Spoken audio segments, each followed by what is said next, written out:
This is the spot where George Washington, aged 22, came with the half chief Lieutenant Garrison. The French were camped out right in here. So he came over the ridge I will show you, and he thought they were spies. Now for the French, it's a wonderful place to camp. You've got protection on this side, or so it seems. You've got the protection of these rocks. You got some of these places on these rocks where the water's weathered down, and it's been over 260 years. In fact, as of today, it's been 270 years, 2 months, and 23 days, I should say. Imagine some of the French were camped right in this area when Washington and his troops came over the top of that ridge, and it's believed Washington fired the first shots. Getting bad information, kind of being naive and being young and being set up by the half chief Lieutenant Garrison. So this would have been a great spot for protection. They were making their breakfast or supper, and at that time it was pretty quiet. But that morning, the British troops came down through here and fired on the French. And the battle lasted about 15 minutes. And right on this spot, the French had surrendered. And Jumonville had papers that he was going to give to Washington. They were a peace, sort of a peace treaty. They wanted to have some kind of a talks on from his perspective, to try to not have all this build-up that was going to happen in a new world. And instead, Lieutenant Garrison took his war club and bashed in his head and killed him on his spot. So when you think about the history of this area, you think about the Battle of Jumonville, what happened here, larger trees. It was a long time ago, but the energy is still very much here.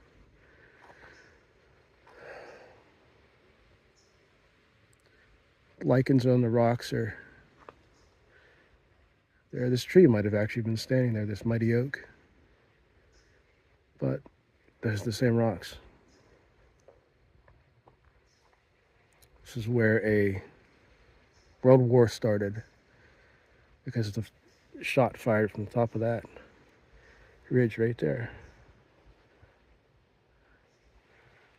That millions of people died in the 7-year war all throughout Europe, all throughout India, all throughout all the different places where there are conflicts. And here in America, later lead to Fort Necessity, Braddock's defeat. Then, my own time, I grew up along Route 30. That was a Forbes Road. And that's where Forbes came through and pushed the French out of Pittsburgh. So all of those people I mentioned to you in the past, in the cemeteries, the history, some are buried here. Jumonville's buried here.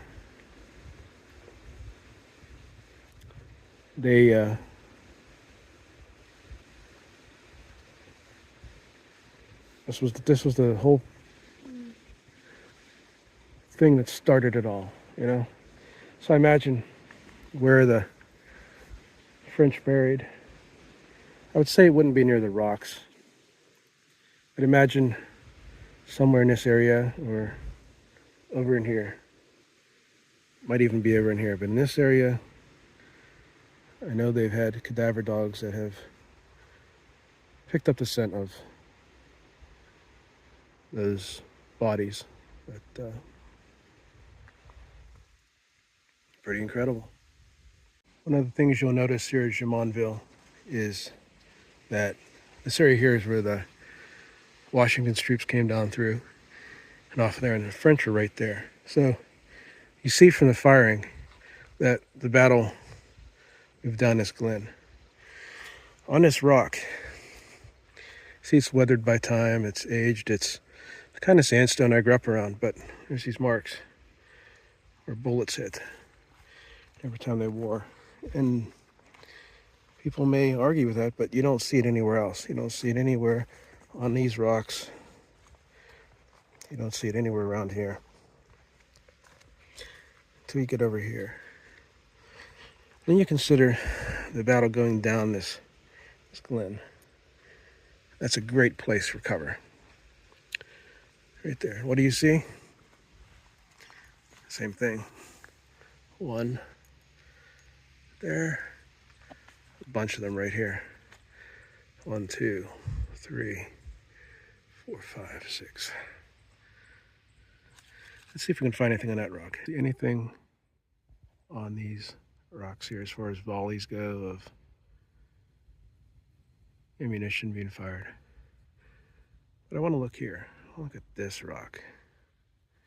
Yeah, you can say there's some stuff up here, but that's not what I'm looking at. I'm looking at stuff that's been protected by the elements. Because this would have been where the French were. Right here, looking at the British, being surprised. So what other rounds do we see? Do we see anything on this rock? Do we see anything nicked? That could be this. That's natural. Anything underneath, you know. We're going to look for that because this is natural cover here too.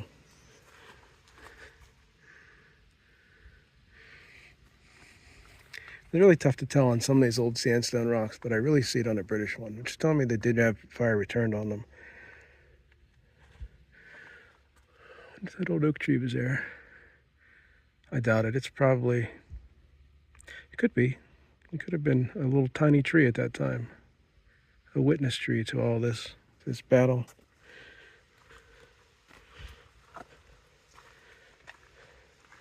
See, you don't see that pitting on any of these rocks here.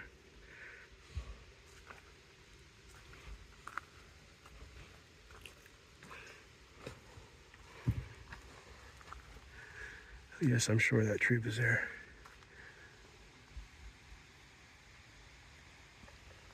At least a 300-year-old tree. It's old growth.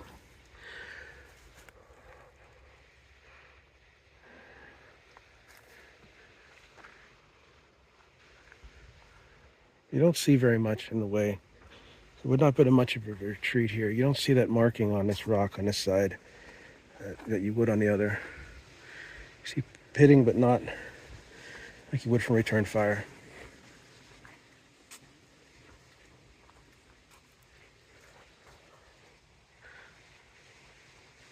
So I want to take a moment and think about and do this story from the perspective of Chief Half King Lieutenant Harrison of the Delaware, Lenape, Mingo, whatever you want to call us. At the time, tribes were dying out and people were creating war bands. And I just met with Aliquippa up in Pittsburgh because I went to Fort Prescott, the French have. And I got wind that they want to build a fort in Pittsburgh, later become Pittsburgh. That time it was Fort Duquesne. And I know my old friend George Washington has just been sent up around here. He's looking for a fight. He's looking to make a name for himself. He's coming up here, you know, and I'm telling him, hey, just came from that way. There's some French troops. There's a small little garrison of them. Scouting party. I think they're spies, you know. I think you ought to look into this. And I tell him, hey, I'm going to come up to this valley here. I'll meet you. You go over that hill right there. And they'll be right down in a valley. Right there. And I'm really wanting these French and British people out of my land. You know, thinking, hey, if I can get them to kill each other, great. So I see this rock and I'm like, yeah, this gives me enough cover. And I come down and I see that George Washington has found the French right here in this area. He's 22 years old. He's young, he's naive. He's looking at me as a guide and elder. He's taking everything I say.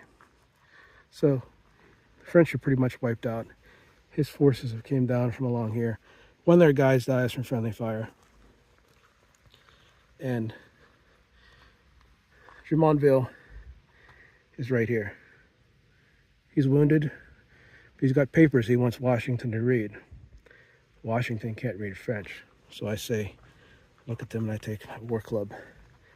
And I say, Father, it is your day to die. However I said it, I kill him right there, as Lieutenant Harrison did. It's the first thing in the French and Indian War that started the whole thing.